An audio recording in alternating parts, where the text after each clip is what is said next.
This podcast is supported by Music Theater of Wenatchee, celebrating 64 years of bringing stories to life. From show-stopping musicals to powerful plays, the Music Theater of Wenatchee stage is where stories come alive. Now they are writing the next chapter, and you can help make it happen. To support the next act of community theater in Wenatchee, visit annex.mtow.org and donate today. Opening nightclub. We're not opening a nightclub. It's the opening nightclub. We can't wait to watch an opening night show, because on opening night we always go with our opening night club. Opening night club. Welcome to the Opening Nightclub podcast. This is the podcast where we get together every week to discuss and celebrate opening night theater all over Central Washington. I'm your host, Kevin McKee, and with me again today is playwright and actor and my friend Skyler Cuthill. How are you doing, Skyler? I am doing great, Kevin. We have not had any more flooding. So awesome. Yeah, that's where I am. Right. Yeah. I actually had normally I have very good dreams. It's ironic for how my life is, but I actually have a very healthy and positive dream life.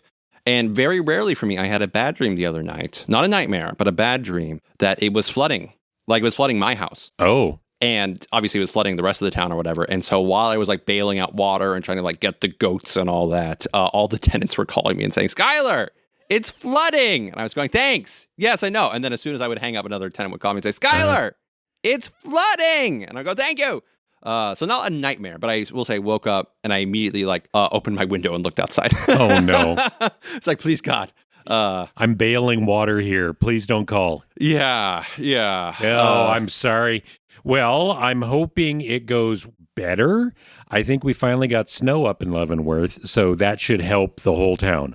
Yes. We do have about an inch and a half. It was very cold in Leavenworth this morning. Down here in Wenatchee, it's really not so bad. But yeah, things are stabilizing. Things are improving. No, good. I was telling you right before we started recording that I just happened upon a YouTube channel with a woman that is going solo on a motorcycle all across Europe and Asia. And she was driving through Kyrgyzstan this week, and I think last week too, and going through rural Kyrgyzstan all by herself. And it was gorgeous. And she was staying in the yurts and she was drinking kumis, and they showed how they made kumis. Oh.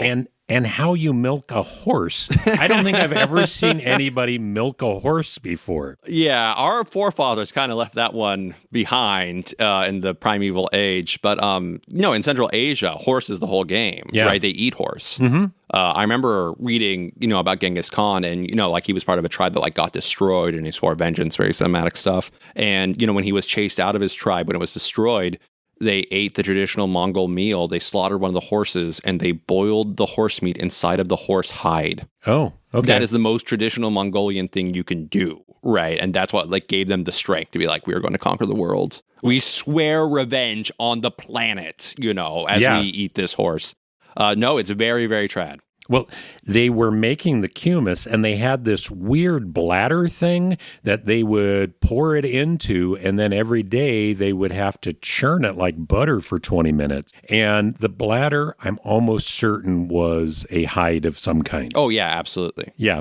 And so they were making the kumis in that. And just the nicest, happiest people in Kyrgyzstan. Very, very kind to this stranger on a motorcycle. There was no other motorcycles. Everybody else was on horseback or on donkeys or something like that. And as she's riding along, there would be these wild herds of yaks.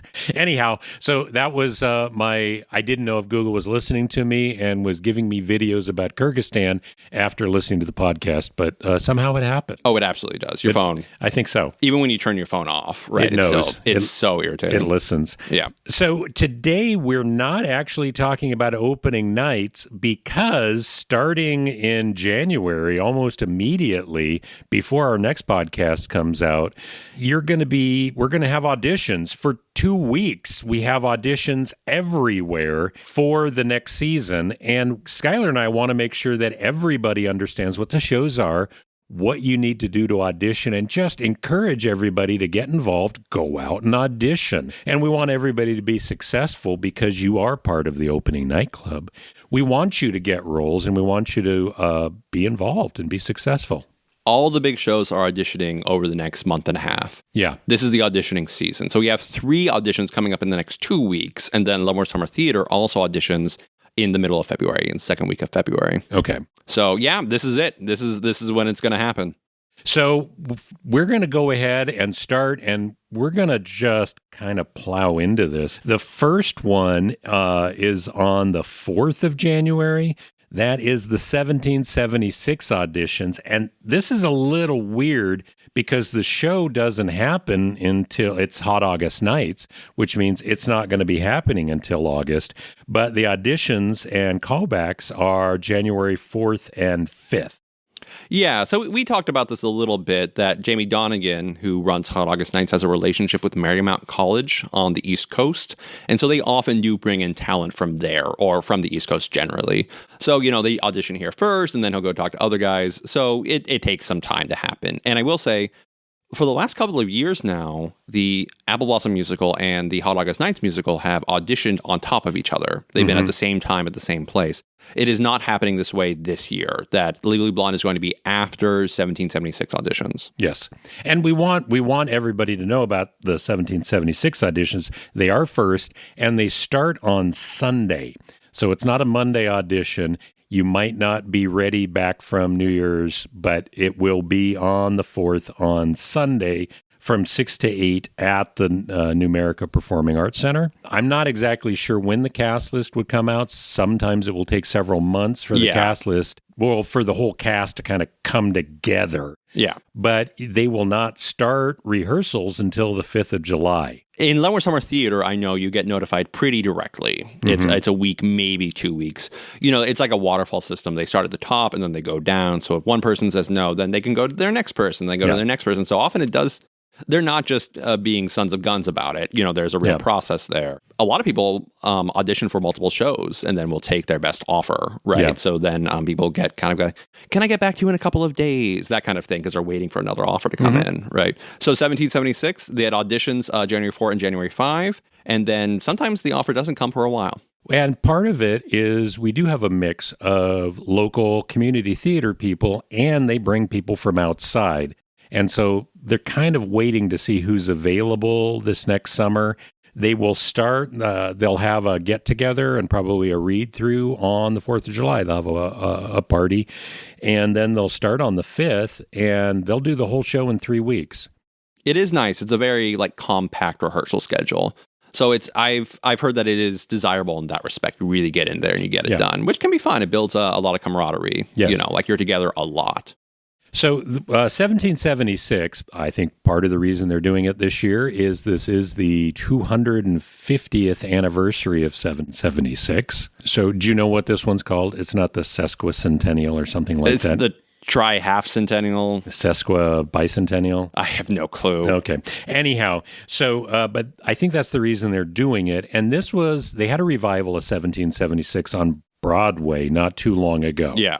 And the difference there was 1776, we've got 20 cast members, 20, 30 people in the show. 22 individual roles, but then there's an ensemble beside that. Okay. I mean, a lot of those roles are like porter or whatever, essentially named ensemble, but you can also have, Continental Congress, there were like 2 or 3 representatives from each state. Yeah. Right. So that's 26 men minimum. Right. And then it could go up from there. Yeah. Right. Because a lot of the people in the show are not in Continental Congress. Right. Yes. There are porters and there's a soldier and so on and so forth. There's a messenger. So the show should probably have 20 people minimum. And I would say probably more around 30 if you wanted to really represent it. Although Hot August Nights generally doesn't have huge casts because there's a stipend. LST will pay stipends and Hot August Nights will pay stipends. I think the other shows, if you try out for Legally Blonde, there are no stipends involved there. There's no stipends for Follies. Yeah. But no, so 1776 was kind of in the transition period for musicals. It's not the golden age anymore, but we're not quite in the contemporary period. So I will say that it is nice in that respect. There are a lot of baritone men in the show. Later on, going into like the 90s, it's all tenors all the time, Yeah. right? But this is old enough that if you are a man with a normal style vocal range, you can hit the notes. You can do it. Now, saying that is in the classic 1776, but in the revival, they did not cast men. Yes. It was women and people of color. And so I don't know that they had any cis males in the cast when they had the revival. So presumably there are non-baritone copies of this music, which they might use. Yes. Right. Yes. Because I remember being shocked with that, like, for a lot of women, low notes are what I would call impossible to reach. Yeah. Right. Just our biologies are Of different. course. So, yeah. So I would imagine that they would be able to. But as written, almost all the men are baritones other than Thomas Jefferson. Yes. So love that. Love and that. as written, there are only 2 women in the cast. There's Abigail Adams and Martha Jefferson are the only, like, named women. Yeah. Non-Philadelphia townsfolk. Right. Yes. Yeah. Martha sings, he plays the violin. Wonderful song. If you've not seen it, wonderful song. But yeah, they are, not only are there only 2, but they're kind of smaller roles. Abigail isn't actually even physically present in Philadelphia. She talks to John in like dream sequences. Oh, okay. John is like really frustrated with Continental Congress and he goes outside and he goes, "Oh, Abigail, if you could just see them, they don't understand." And Abigail appears and goes, "Oh, John, if only you could see the farm. It's so bad. You don't understand." Then they carry on like that. So it's a it's a very male-oriented show. It's a male-oriented show. If you're curious, there is a good movie Yes. of this musical. And so go and watch that if you're unfamiliar with it. There is a lot of good numbers. It's a solid show. It's a great show. I really, really love 1776. Yeah. So this one, it really does look... Jamie Donegan is directing this show. We've got some of the production crew on this one. The choreographer and co-director is going to be Bethany Christine Elkin, and she has been choreographer for several years. Yeah, I don't think she was for Dirty Rotten Scoundrels. She's from Marymount, speaking of. Okay. So I know she did Rock of Ages, and I believe she did Pippin and Kinky Boots as well. Okay. Yeah, so she's very, very good. So she's the East Coast aspect of it. Yeah. Domingo Gonzalez is the musical director, and he has really, really come into his own and been in a lot of the shows lately. We see a lot of Domingo, especially at the PAC shows. Yeah, anything at the PAC. If it's live performance, Domingo will be there on guitar. Yeah. And of course, Mike Locke is the technical director for that show. It's a performing arts center show. Initially, it was created because the PAC would go dark during the summers. They just didn't have enough people attending shows, didn't have enough shows that were touring, and so they kind of came up with this Hot August Nights to come up with something to do so they could use the staff. Yeah, a lot of really solid talent in there. Jamie, Bethany, Domingo, Mike, these are all people who are great at what they do. So yeah, this will be a really good show.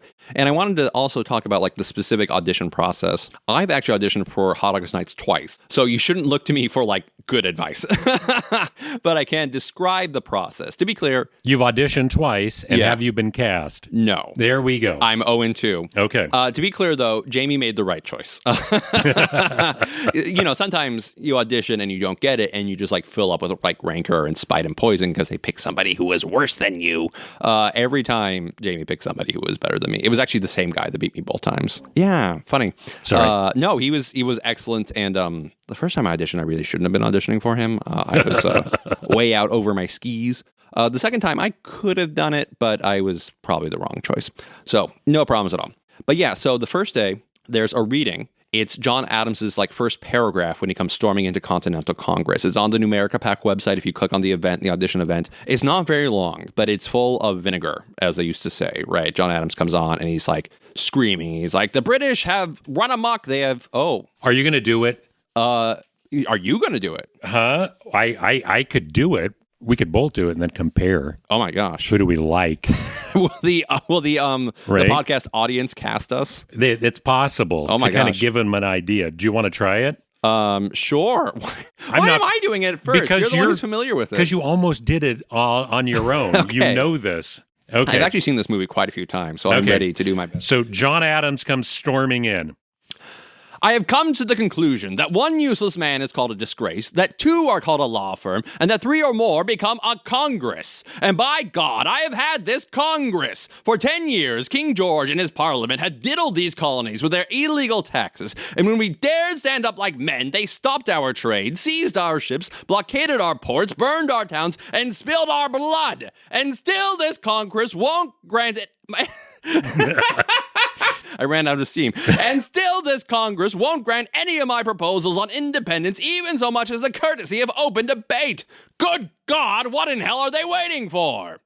I almost made it. That was really nice. That was a good one. Would you cast me based on that? Huh? Oh, of course. I would cast you. All right. I'd cast you as captain. Okay. You madman. You madman. Okay, here, let's see how this goes.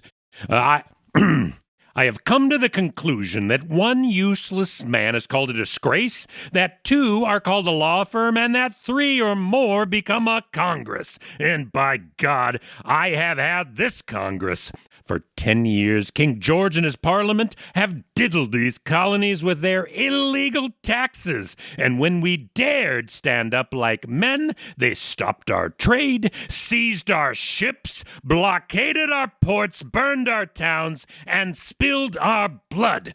And still, this Congress won't grant any of my proposals on independence, even so much as the courtesy of open debate. Good God, what in the hell are they waiting for? There we go. I'd cast you. John Adams, sign up. Okay, so everybody at home, if you're going to be auditioning, go download that paragraph and learn it. Yes, it does say on the audition page, you either need to have it memorized or be very familiar with it so you can act during it rather than just like be looking at it. And you've now heard two different takes on it. Make your own take. He wants it big and bold. Yes. Honestly, at this point, they want to see that you have range. They don't want to see anything subtle in an audition. They want to see range. And that's the John Adams. That's like one of the most bombastic pieces of dialogue from John Adams, who is very bombastic in the show. If you can't be big, they can't use you. There are smaller characters in the show. There's like the guy with like the toothache and yada, yada, yada. But John Adams, that's his historical personality, is that he was a barn burner, right? That he was ready to burn everything down because he was so angry about the British. That's right. So they picked it, right? So they want you to be big. So the other thing that you're going to need to prepare for 1776 is you have to come up with 16 bars of music. And really, they just want to know what you can sing. And so you need to have something prepared, hopefully that will show off your entire range. It needs to be something you're proud of, that you can hit a big note in at some point. And if you're hitting the top of your range, you need to show how you can sing, how far you can sing well, and make it big. If you have your 16 bars of music, bring the sheet music, and they'll have an accompanist there who can play your song and accompany you on your 16 bars. I think if you brought a recording of something, you could sing along with that too. But really, as an auditioner, you should probably have something that you wouldn't mind singing. If you're new to this and you haven't been going to any vocal training and you don't have the 16 bars, you can pick up about anything. You could probably sing the national anthem, and they'd be fine with it. Appropriate. I think so. Something for auditions, probably don't sing something from the show. So when I auditioned, I brought a Bluetooth speaker. Right, I had the track. Right, I had stolen a karaoke track of the appropriate song. And no, that's what I was always told. The advice I was given, advice which did not pan out, was to bring something that is reminiscent of the show or the character you want to sing. So if the character you want to sing sings like a torch song or a ballad, then you bring a ballad, right? You don't bring the ballad or whatever. You bring something similar, right? To show Jamie that I could do this. This is the energy this is hopefully the energy that you want for this character. I am appropriate for this. Well, and honestly, if you're trying out for Moonface Martin and Anything Goes, you don't want to sing a torch song. You want to sing something funny with a character voice. If you're trying out for Nathan Detroit or Adelaide, you're not going to sing. Adelaide's got a character voice, so you want to do Adelaide or something similar to that voice. That's the game, is making the director be able to see you in the role. That's right. Yes. So you want to show them the expression or the spirit of that character, so the director can go, oh yeah, I can see it in my brain. In a couple of months, I can see you in the costume on the stage. And as much as we talked about 1776 as being all men, he's taking everybody. Yeah. So we would encourage, we've got a lot of singing women in town and not so many singing men. So we would encourage all of the singing women to audition for this show. Also, classically, this is not a dance show, but they've indicated they are expecting dancing in this show. So pull together your dancing, make sure that you go to auditions, and maybe it'll be callbacks where they'll dance. Make sure you're wearing something comfortable, so if they do expect you to dance, you can. I remember it was the dance, when I did it, the dance was on the first day. And there was like a choreographed section, but there also was like 30 seconds or 40 seconds of freestyle, which was very scary, right? Because it was individual freestyle. It wasn't just like the whole, actually, I think the mob of us did do it as well, but we also were called up individually to do freestyle, which I was not expecting and I was not prepared for. What did you do for freestyle? Oh, God knows. That 30 seconds is like black. Yeah. I just disappeared from existence for 30 seconds. Do some hip hop. You're doing the worm. It was not the worm. Because it was me, I'm going to wager there were a lot of like high knees and hip action. You're doing the Elaine Bennis. Oh, yeah, with the kicks. No. So, traditionally Hot August Night shows are more dancey shows. And 1776 has, as far as I know, only one dance number in it, the minuet, which is a minuet, and as such, not very physical. So I believe they're adding in more dance. There'll be a stronger dance aspect to it. Yeah. Okay. Well, so that's what we got for 1776. If we get more information, we might be able to add it in. But the following that, so that's going to be Sunday and Monday, on the 4th and 5th. And then Tuesday, Wednesday is the Legally Blonde audition. Busy time of the year if you want to be in both of these. And to be clear, probably you already know this, but they do not conflict with each other. No. Right, because Hot August Nights is in summer, Legally Blonde performs in May. Yeah. So there's no problem at all if you want to do both of these. You are encouraged. Yeah, Legally Blonde is directed by Paul and Kelly Atwood, who've directed a lot of shows in town and are the principals behind the Wenatchee High School theater program. Legally Blonde, if you haven't seen it, is based on the movie, and there's an excellent pro shot, that MTV shot, that I thought was just amazing. And so if you get a chance, you could see the musical there, and of course, you could also see just the movie it was based on. Yeah, it's a great movie. I rewatched it in a weird coincidence not that long ago. It's like an hour 31. It just blazes. Yeah. And young Reese Witherspoon, when she's still being really funny. Mm-hmm. God bless her. It's a very good Legally Blonde. Great show. It's fantastic, and this is going to be a good musical. I think that it will sell really well in Wenatchee. I'm very excited about it. Yeah. So we want to talk about the auditions. This one, they do have, looks like a Google Drive where they're going to be putting the audition materials, the cast information, and the music. But as of this recording on Sunday morning, we don't have it yet. But we're going to. I'm assuming we will. So, whereas in Hot August Nights, you do kind of the more typical general thing, which is bring some music that you have prepared. For Legally Blonde, you sing cuts. Yeah. So they'll give you a page or two of like a bend and snap or something, right? Or, oh my God, you guys. And you'll sing that. And generally, if you're trying out for ensemble, and we would encourage people to try out for ensemble for Legally Blonde, they will actually teach you the music during auditions. They'll have everybody sit down and they'll go through the music so everybody can get comfortable with it, and then have everybody come up one by one and sing. And with music theater auditions, a lot of times, and it might change, sometimes they don't, but you're probably going to have to sing by yourself in front of other people.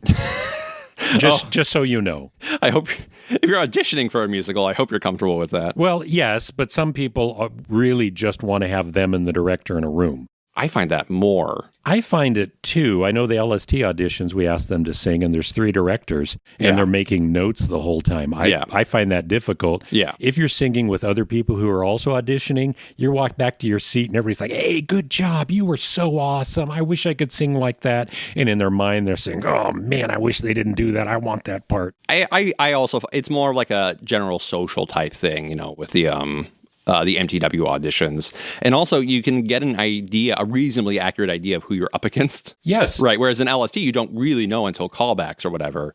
But in the social auditions, you can go, oh yeah, I'm not getting this. And you can like make peace with it before it happens. You don't torture yourself for a week waiting for the email, right? Go, yeah, I'm outclassed. Well, and if the director is kind and there's a whole bunch of people auditioning for Maria in The Sound of Music, you bring all of the potential Marias in and you let them all sing. And if there's one that really stands out, it makes it much easier for me if I was like, oh yeah, no, that guy was so much better than me. Yeah, it really is. It makes it nice.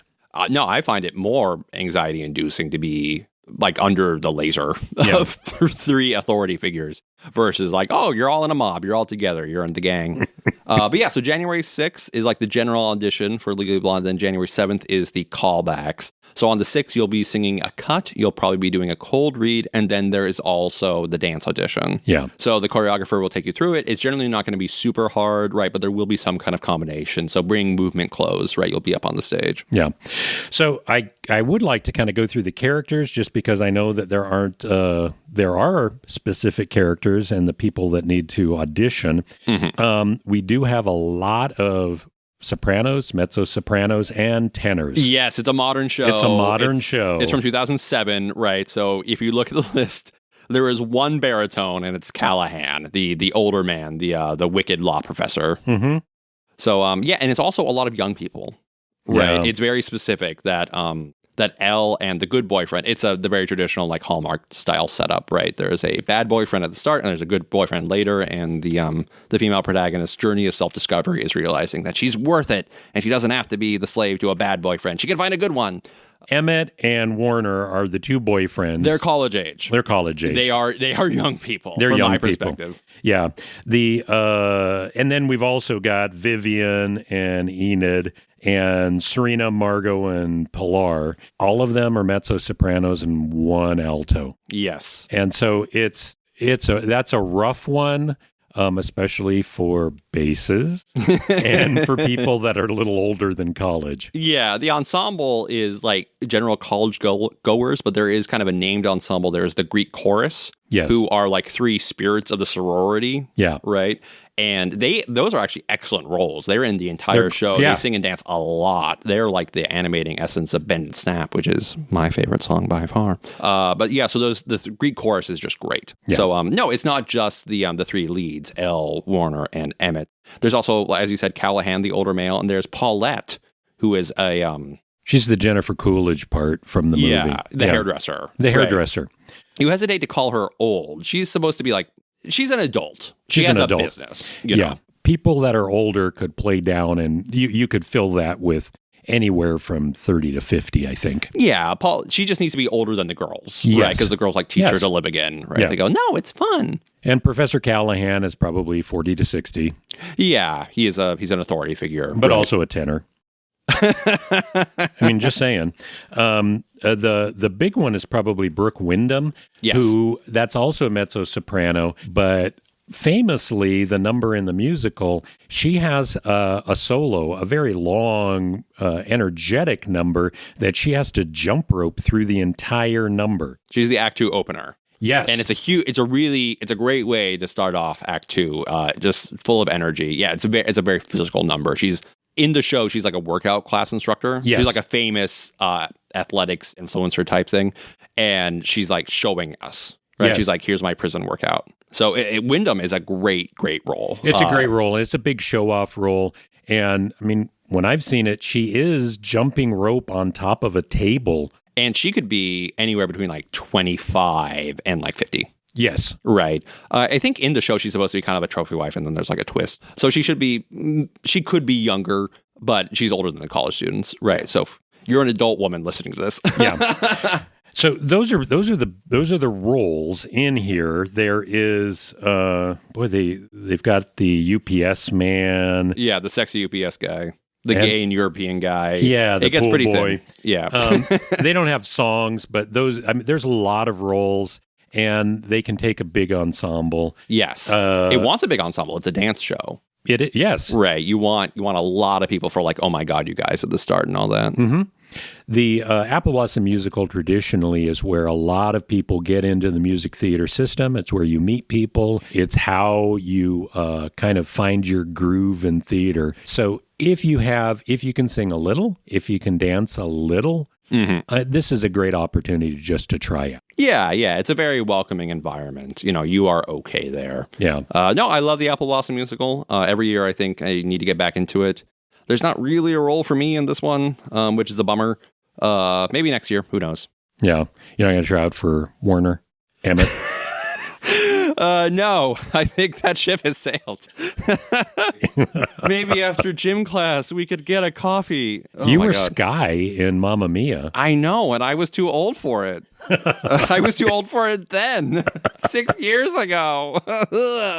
So, okay, so that's it for Legally Blonde. We would encourage everybody, all of these, we want everybody to go out and audition. Yeah, give it your shot. So we auditioned for that in January, right? Then it rehearses all through January through April, and then it performs in May. Yeah. And we have to start the process early because they perform at Apple Blossom Selection night. Yeah, when we pick the queen. Yeah. Right. So that's just how it is. And generally, they will start with music and dance early. Yes. And then once they finish the Apple Blossom Selection night, then they'll move into blocking. Yeah, so it is a funny structure that they will go like crazy on the number that they're going to perform on the Apple Blossom pageant night. Yeah. Right. So depending on that number, you might do almost nothing for the first month, right, if you're not in that number. Yeah. Generally, though, they do pick a larger number. They pick, for Shrek, I remember it was like a smaller number. It was like Shrek.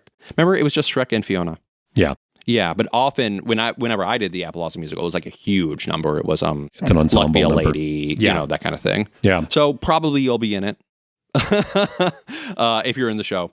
But yeah, and then after that's over, then they kind of start the quote normal quote rehearsals. And an interesting backstage thing for this is we're going to be able to rehearse Legally Blonde in the new Music Theater Annex. Ooh. Which is the first time that we've had the Apple Blossom musical there while the minutes are rehearsing or performing on stage. Well, that'll be the first time anybody's used it, right? Well, the minutes, we've been rehearsing the minutes in the Annex. Have you? Well, because Henry's show, Christmas Carol, was on stage. Of course. Yeah, we're able to really stack up the shows, rehearse one while another's going. So it's been kind of nice. Wow, so much is happening. I know. Okay, so that's for Legally Blonde. On the January 10th and 11th is Wenatchee Follies. This happens every 3 years. Jamie Donegan is the director-producer of the Follies, and it's a fundraiser through the Wenatchee Valley Follies Guild. Mm-hmm. I don't know who they're raising money for this year, but it's always a good cause. So we talked about like the entire concept of Follies a little while ago, but you have actually auditioned for it before. Yes. So could you tell us like about like the mechanics, like the actual step-by-step of auditioning for Follies? So the step-by-step on the first day, January 10th, is a party where they get everybody together. There's food and drinks and wine, and they talk about the Follies and explain it. It makes it very easy to get into this show. So they will explain what they need. You'll meet Jamie, you'll meet the women on the Follies Guild, and they will kind of give you a sense of what needs to happen. The next day, if they have auditions for you, you might just say, oh, here's what I can do. And they're like, great. If Jamie wants to hear you sing, he will have you come in. If you've got something prepared, if you have a number that you're like, hey, Jamie, I'd like to do this number, he might be able to work it in. But for the most part, he will see who's there, who can sing, have them audition, and then hand out, these are the songs we want you to do. So when you say that like the board will explain what they want, you mean that they will already have the skeleton of the program ready? Yes. They'll know essentially what the numbers will be. Yes. And they'll say, here's a male singing number, and then here's a female singing number, right? Yes. Okay. And then you kind of self-sort, and they sort you as well? They sort you. Okay. It's something where they've got a collection of numbers. The Follies is a variety show at its core, and so there'll be some dance numbers. There will be some singing numbers. There'll be some singing and dancing numbers. There will always be a waltz, and there might be some comedy bits thrown in. One year I came in and he told me, okay, I need you to sing Copacabana. You'll be down front. I think I had people singing backup maybe. And he says, okay, Marie Buckner, she's a school teacher, retired, and just the sweetest person. She's going to be Lola. And so you are She was a dancer. She was a dancer. And so we had to act that out on stage. And both of us could improv enough that it was cute and it was a fun number. Did somebody act out the murder? I don't, maybe they did. I know Okay. she had to do the scream. Yes. Yes. Yeah. Anyhow, and so it's those kind of numbers where they will just kind of put it together. It's Okay. a lot of fun. We'll have a band that will be playing. Glenn Isaacson's been involved for years, and so he will arrange numbers. So we've had several times where somebody comes in and says, this is the number I want to do. And so Glenn will arrange for the band your number. Mm-hmm. He'll put something together, and then you will sing to the band. Okay, so introductory day, January 10, and then, quote, real, unquote, day, January 11. And there's going to be a lot of people that won't show up at auditions because they're like, okay, we'll put you on the ensemble. We will put you in the waltz. We will put you in a dance number. And people who really are known commodities will probably just get filled in, and Jamie will say, okay, you're going to do Luck Be a Lady, and you're done. Because it's a pretty abbreviated process, right? Yeah. Because I think they go up in like the third week of February. Yeah, they got, February 5th. February 5th, the first week of February. Yeah. Okay, so it's like 2 weeks. It's 2 weeks. Kind of 3. Wow. All It's right. very quick. Okay. And so you're going to be doing it every night. And I will say that because it's quick, it starts off with a party, and it kind of feels like a party all the way along. You will have a lot of people that have never stepped on stage. And so you'll have people that are scared to death every time they have to go up on stage. And it's a great experience that way. So you've got some old hands that will come out and sing some big numbers. And then you've got a bunch of people that are just there to have fun. So if you are intimidated by the lengthy timeframes involved with the other 2 shows we discussed, Yeah. this is for you. This is a in and out style deal. Yeah. Wonderful. Yeah. No, it's fun. After that is going to be the minutes. After that, we'll have the Minutes is opening on the 22nd. Mm-hmm. Kashmir High School is opening Once Upon a Mattress on the 30th. Mm-hmm. And then Follies will be performing on the 5th of February. And then the week after that is Leavenworth Summer Theater auditions. Yes. So do we want to talk about that now, or do we want to talk about that in more detail? We don't have the material yet. Traditionally, Susan Wagner sends out like the cuts and all that, the actual material that you audition with, the first week of January after New Year's. Yeah. So we could talk more about that once we actually have the material. Okay. I think that sounds great. We've got our audition podcast, and hopefully we've encouraged you to try out some of this, especially if you're a soprano or tenor. Between now and the minutes, you have interviews lined up, right? Yes, and we will have some people. I'm going to be interviewing Jamie Donegan, so we might have more information about Follies in 1776. Ooh. Yeah. So, okay. I think that about wraps it up. We've got some shows coming up, but mostly auditions. Yes. Go out there and try for auditions. Show us what you can do. Become part of the community. If you really don't want to go on stage, make sure you go and participate as a patron. Make sure you go out and see the next opening night.